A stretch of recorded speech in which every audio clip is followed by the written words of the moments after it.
nggak dengar, nggak melihat, nggak mantau, nggak monitor kelakuannya. Saya tahu tapi saya diam. Saya cuman kadang-kadang saya ngomong. Dulu pernah saya tanya, kok dibeli-beliin ini sih sama si Anu? Kan bukan suami, bukan apa. Nanti kata orang lonte loh. Emang kalau dibeli-beliin sama pacar itu lonte katanya. Ya boleh dong, hak kita. Oh, saya tanya kok. Masalahnya pacarnya lebih dari 10 tuh pacar gitu loh. Nanti kalau saya terlalu jujur apa adanya ngomong, kalian bilang saya gibah, buka-buka aib. Saat yang sama. Hah? Di saat berbarengan, di saat yang sama, pacarnya banyak. Kalian definisikan sendiri. Apa itu dia? Masa lalunya. Itu yang membuat dia dengan ibunya ada benteng. Ada pagar. Sampai sekarang.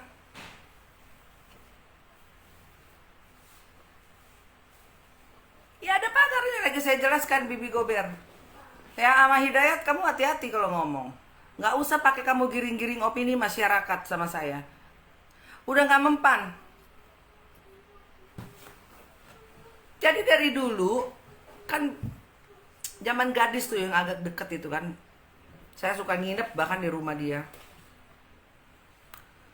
Mami nanti kalau ada yang tanya, si A ini sebagai pacarnya. Si A ini sama Hidayat, kamu bukan di sini tempatnya. Kalau kamu bodoh, kamu keluar dari akun saya. Saya nggak suka bicara sama orang bodoh dan keras hati. Ya, orang bodoh itu ada dua golongan. Bodoh memang benar-benar bodoh karena nggak tahu. Tapi orang keras hati bodohnya permanen. Kenapa? Karena dikasih tahu batu nggak mau denger. Jadi dia nggak pinter-pinter.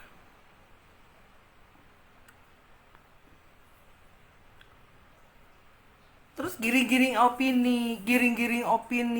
Mau ngapain? Dia sendiri yang membuat benteng. Agar apa yang dia lakukan, apa yang dia jalankan, itu tidak terlihat gitu loh. Orang itu kan ada kronologis. Banyak orang tanya, kenapa sih dia benci banget? Saya juga bingung. Kayaknya yang pisah sama ibunya bukan dia doang. Dia sendiri pisah sama ibunya. Sama anaknya. Saya ralat ya, dia sendiri pisah sama anaknya. Bayangin. Gitu loh. Jadi dia sendiri yang ngasih benteng. Jangankan ke ibunya, ke keluarga pun dia ngasih benteng.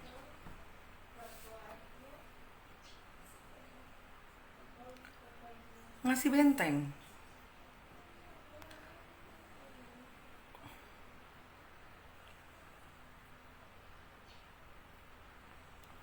Bentar ya. Orang tuh biar gak ketahuan gitu loh apa yang dia perbuat. Biar gak ketahuan apa yang dia rasain, apa yang dia lakukan. Dengerin ya, gak usah giring-giring opini. Tolong gak? Dia sendiri yang memberikan benteng sama ibunya. Jadi kalau kalian tanya kenapa dia sebenci itu, ya kenapa? Yang pisah tuh bukan dia doang, sama orang tuanya. Yang pisah tuh bukan dia doang loh, banyak. Yang begitu tumbuh besar, dewasa, terus mencari ibunya juga banyak.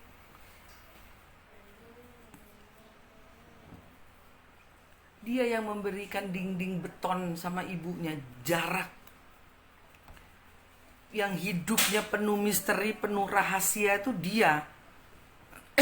Sehingga ketika ibunya mendekat, dia yang mundur. Terbukti pada saat beberapa kali nikah pun, ibunya gak pernah tahu.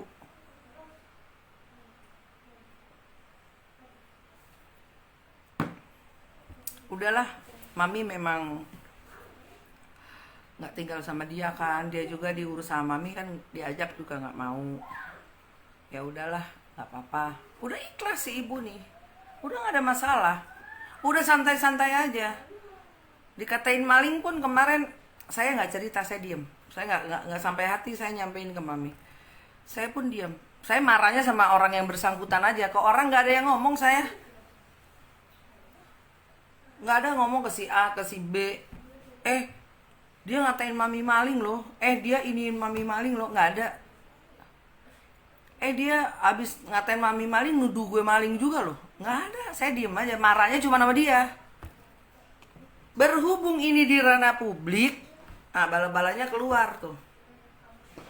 Berhubung ini di ranah publik, mau tidak mau, suka tidak suka, saya menjelaskannya di ranah publik. Gitu loh.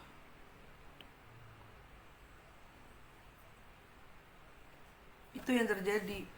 Jadi kalau orang ngomong, kenapa sih nggak tabayun aja? Ngomongnya jangan ke saya, coba ke sana. Suruh dia tabayun sama ibunya, nggak usah lah minta maaf sama saya. Saya juga nggak jadi masalah lah buat saya. Udah maklum. Cara-cara dia saya maklumi lah. Memfitnah saya ini itu dimaklumi lah. Agar apa? Agar orang nggak percaya toh dengan kebenaran yang saya ungkap. Nggak apa-apa, saya sih maklumin. Dia fitnah saya buka juga kok cerita fakta dia. Apa sih dia? Siapa sih dia? Kalau orang lain mah nggak tahu. Udahlah, lu itu sama gua satu perut. Mau nggak mau, suka nggak suka, Tuhan kasihnya itu. Jadi kita tahu sama tahu. Orang lain, netizen bisa kamu bohongin. Saya mah nggak bisa, mami mah nggak bisa. Satu perut. Kita nih hafal karakter kamu tuh kayak apa, tahu. Lu belum jadi apa-apa, lu masih miskin aja, kita tahu. Jalan yang kamu tempuh kita tahu sebetulnya ya, dia mau apa? Pencitraan ya? Iya. Pencitraan nggak ada masalah. Kalau tidak memfitnah, menghina, mencaci maki ibunya dengan temannya. Kalau nggak buang ibunya, saya juga nggak marah. Udah biasa, lama-lama kita pun biasa kan. Ngeliat dia ngejahatin mami pun udah biasa, tapi nggak maksimal juga gitu loh. Kalau ini kan maksimal.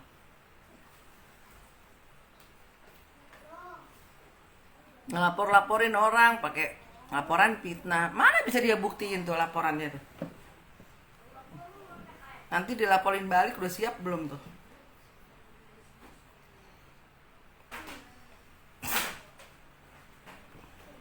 Lagian kalau orang baik musuhnya kok banyak ya. Saya kadang-kadang bingung sama bala-balanya mereka gitu.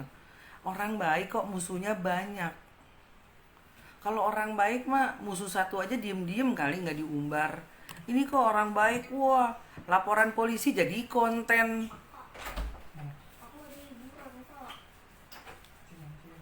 Iya kan? Laporan polisi jadi konten. Coba. Mau gimana coba? Masa? Kan aneh kan? Ngebluff orang gitu. Mau ngapain? Kenapa nggak dia tabayun tuh sama musuh-musuhnya? Lagian jutaan orang di Indonesia kurang buat jadi musuh ya. Maknya dijadiin musuh juga. Ini kalau bisa tabayun, bisa dibicarakan baik-baik. Saya ini juga udah tahun-tahunan jadi jembatan antara mami sama dia. Ini mah udah kebangetan kali, udah kurang ajar. Apa pernah dulu-dulu saya begini kan, saya mah nyantai-nyantai aja, nggak pernah gimana-gimana. Kalau sampai ini terjadi, ya jadi ya udah, ini kan saya ini begini ya. Kenapa? Biar kalian tuh tahu. Kenapa? Kan dia kan membusuki nama baik saya. Kan dia kan membuat citra orang buruk dengan segala macam fitnahan, agar kebenaran yang seseorang itu sampaikan orang tidak percaya, agar orang musuhnya nggak mau bersosmed, nggak mau main sosmed, agar musuhnya dibully-bully netizen. Gitu loh. Ya saya menyampaikan cerita yang fakta, adanya faktanya seperti ini, gitu loh. Terserah kalian, kalau pro kontra dalam hidup itu biasa. Tapi kalau nggak tahu cerita, nggak usah ngomong. Kalau kakak saya sih saya omongin baik-baik. Kalau kakaknya misalnya nih, karakternya kayak dia gitu, nggak bisa diajak ngomong baik-baik, gimana? Didatengin, menghindar. Maminya aja yang datang diusir. Lebaran aja orang mah momen ya, kemarin lebaran ya, minta maaf. Ini mah datang nongol di batang hidungnya enggak. Saya dari awal sekali saya udah bilang, pintu rumah saya terbuka buat dia. Datang coba bicarakan. Nggak usah ngajak-ngajak orang berantem sama ibunya. Lagian emak diberantemin, gue mah aneh, bingung gue mah bener. Emak diberantemin, nggak ada judulnya. Dari mana kamusnya gitu ibu diberantemin? Ya,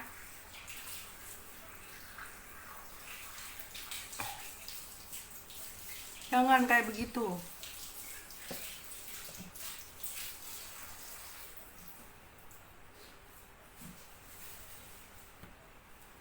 Dia aja pisah sama anaknya, tapi dia begitu sama ibunya. Kalau saya nggak mau pisah sama anak saya. Kenapa? Karena saya tahu ceritanya nanti akan seperti ini. Itu kenapa anak saya nggak mau. Waktu anak saya disuruh, udah lu kalau cerai anak kasihin aja ke bapaknya. Ya nggak ngajarin kan dia. Kenapa ntar begitu teh? Iya biar lu bebas berkarya berkarir apa. Oh nggak ada cerita kalau saya anak tidak menjadi halangan. Nggak bisa begitu, yang ngajarin kan begitu dia. Kenapa sekarang dia pisah sama emaknya, dia marah-marah, dia benci-benci. Lah dia aja pisah sama anaknya. Kalau liburan aja sekarang anaknya ada di sana. Anaknya kan tinggal sama bapaknya. Padahal jaraknya deket. Padahal mampu.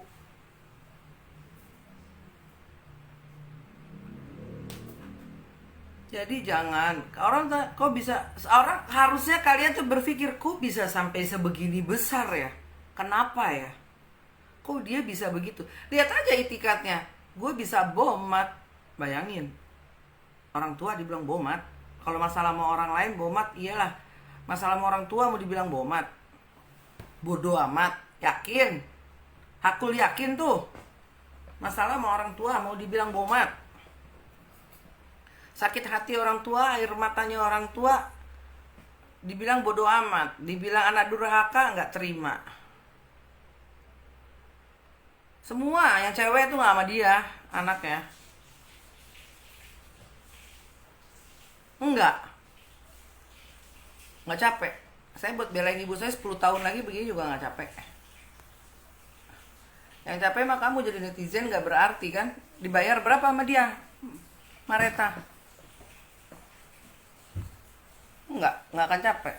Lihat aja teman-teman artis juga udah pada mundur, teman-teman bisnis juga pada mundur. Mungkin netizen kayak kalian yang nggak ketemu langsung, oh jahat ya Mbak Uji, nggak penting juga saya dibilang baik atau jahat sama bala-balanya mereka juga nggak penting.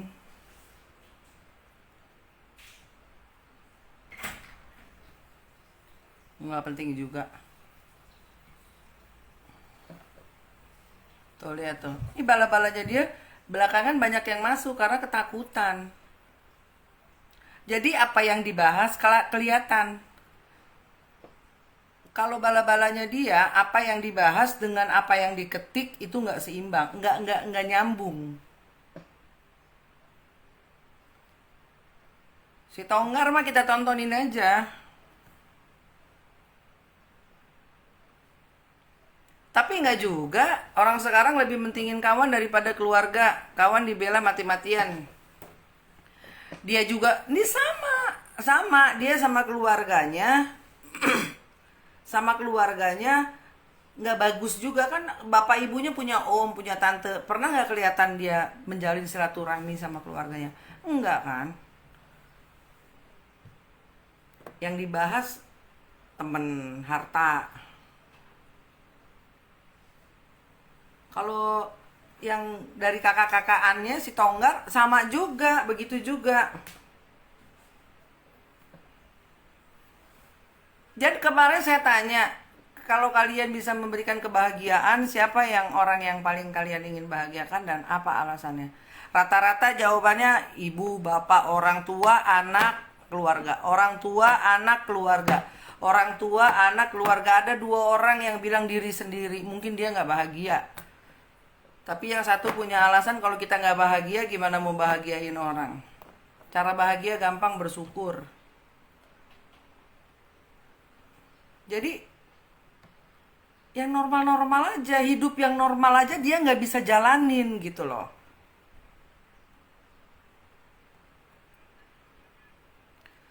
Orang tuh hidup tuh yang normal aja dulu, jangan abnormal hidupnya. Yang mau siapa? Bapaknya meninggal kan mami ngajakin, dia nggak mau. Disuruh milih, dia yang milih. Kabur dia. Nggak mau dia sama mami. Kabur dia waktu itu. Maunya ikut sama yang lain.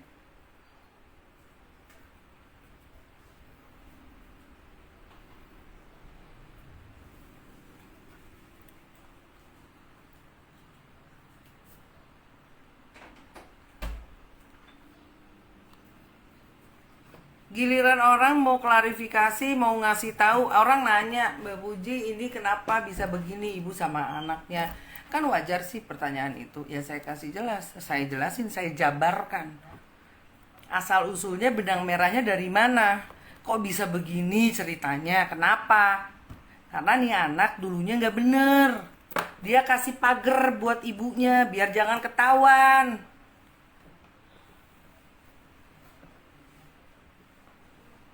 Keburukannya sepak terjang dia. Sampailah dia dewasa. Kenapa? Itu terbukti dia nikah nggak ketahuan atau punya anak. Kerjanya nggak jelas tapi punya duit.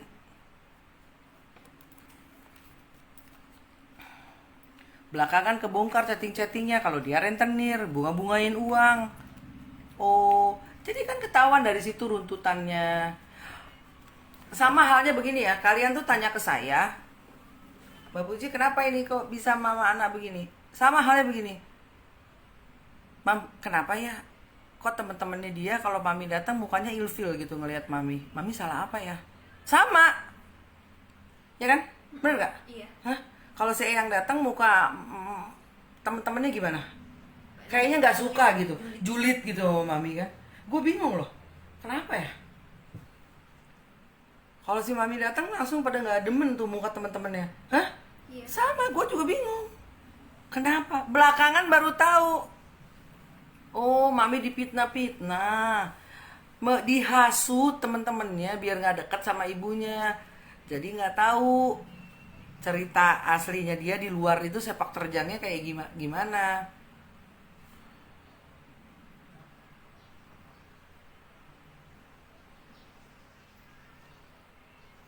Datang lagi temennya, iya. Dulu kepala saya sampai mau ditembak sama suami saya gara-gara dia apa ngadu-ngaduin. Begini.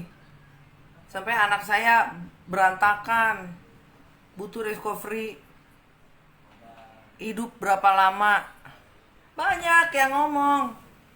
Teman-teman lamanya mana itu kan mbak, itu anak kemarin sore itu yang anak kecil kerjaannya marah-marah teriak-teriak tuh. Yang sok kaya baru berapa tahun sih kenal sama dia.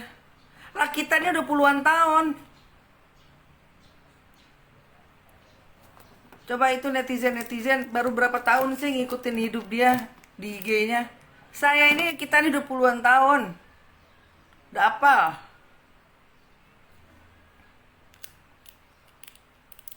Gak usah lah ke saya masih mampu ngidupin anak. Adik kandungnya aja tuh urusin sama emaknya tuh. Ngapain repot ngurusin adik-adikan? Adik kandungnya aja nggak diurus, ponakan kandungnya aja nggak diurus. Ponakannya kandung atau anak yatim aja mau bayar sekolah susah kuliah. Repot amat ngurusin orang.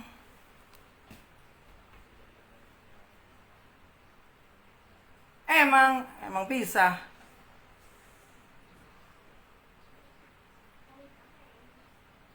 Heboh amat. Kita ini udah puluhan tahun kenal sama dia. Yang baru setahun, 2 tahun, 3 tahun, 4 tahun mah gak usah banyak ngomong lah. Nggak tahu apa-apa. Waalaikumsalam.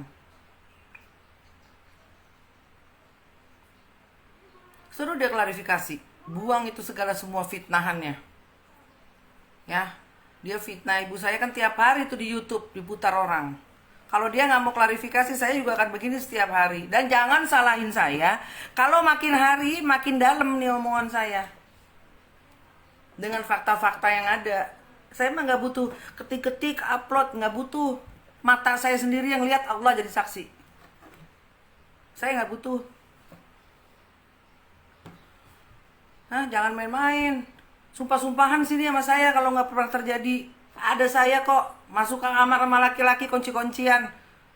Sumpah-sumpahan sini sama saya. Kalau dibilang saya fitnah.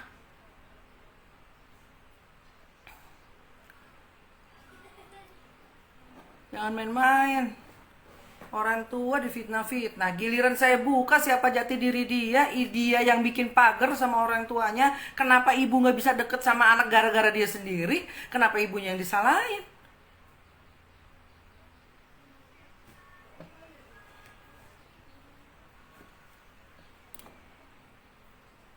Dulu kita pikir makin tua makin bener, makin baik. Jangan main-main lah. Nanti kalau saya bersuara, saya sebutin nama-namanya, salah, nggak terima.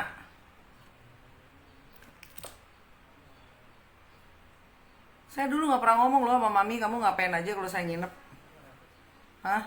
Enggak, saya nggak ngomong.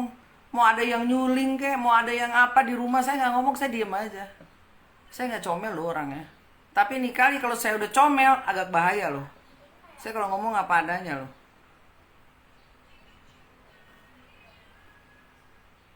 Ya nggak bener, klarifikasinya itu bohong. Datang jauh-jauh dari desa, dari kampung ke Jakarta nyariin orang tua. Kapan? Gimana cara sih nyari orang tua aja gak pernah? Aneh. Lebaran aja mami saya yang bawa biar bisa lebaran sama dia, bukan terima kasih sama saya. Malah saya difitnah.